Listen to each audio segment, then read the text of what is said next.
Avec 4 millions d'habitants, la capitale de l'ancien Siam est une ville immense, sans beaucoup de grands immeubles, car le sol est peu stable et l'eau affleure partout.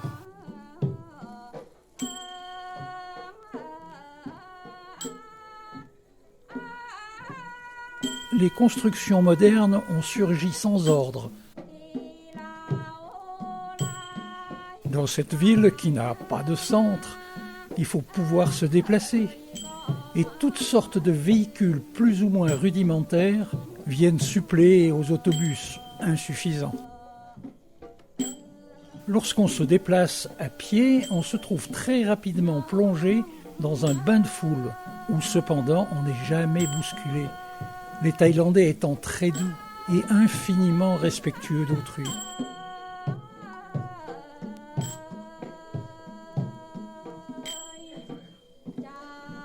L'habitude étant de manger peu à la fois, mais très souvent, on trouve presque partout des restaurants improvisés. Peu satisfaites sans doute des menus proposés, ces deux femmes se faisaient griller leur maïs.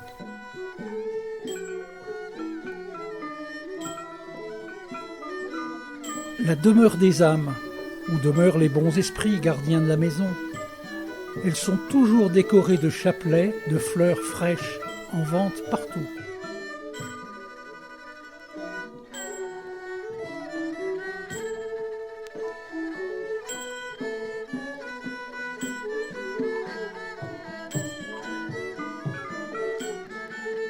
Bangkok fut surnommée la Venise de l'Orient, car on s'y déplaçait plus facilement en bateau que par voie terrestre.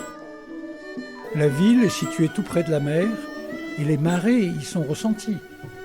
Mais les alluvions du fleuve y rendent difficile la construction d'un grand pont. La vie sur l'eau est cependant toujours très active.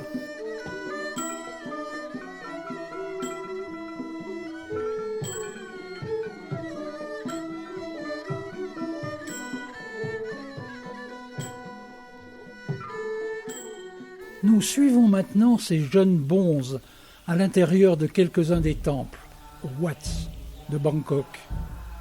Tout homme dans sa vie fait au minimum une retraite de quelques mois dans un temple, adoptant pour un temps la vie du moine. Beaucoup y reçoivent leur éducation, qui est gratuite. Le bonze mène une vie très simple, n'ayant pour toute possession que sa robe safran et son bol de riz. Ce bol, il va le remplir tous les matins au petit jour, quémandant de porte en porte. Et il ne mangera plus entre midi et le lendemain matin.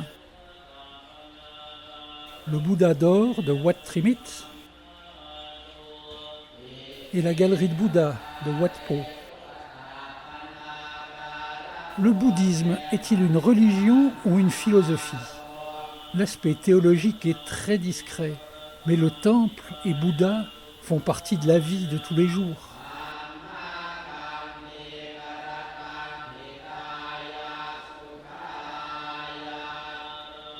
Les règles du bouddhisme ne s'enseignent pas.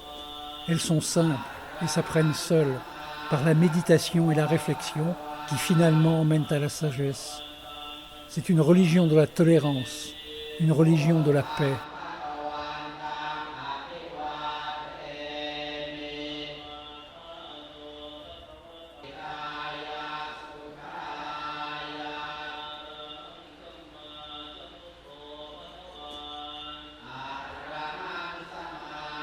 Ces tambours sont utilisés pour appeler les bonzes.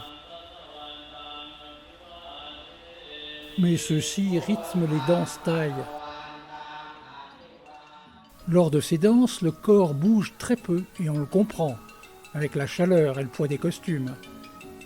Mais les mouvements des pieds et surtout des mains sont d'une délicatesse et d'une précision extrême. Tout enfant, dès son plus jeune âge, s'entraîne à acquérir la souplesse des doigts nécessaire à l'exécution parfaite de ses mouvements.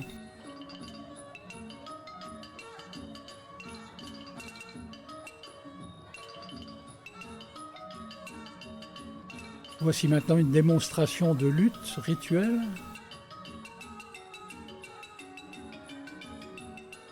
Et une autre où les combattants sont masqués.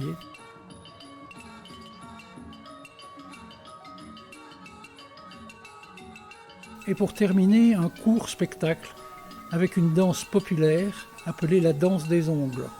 Et on comprend pourquoi.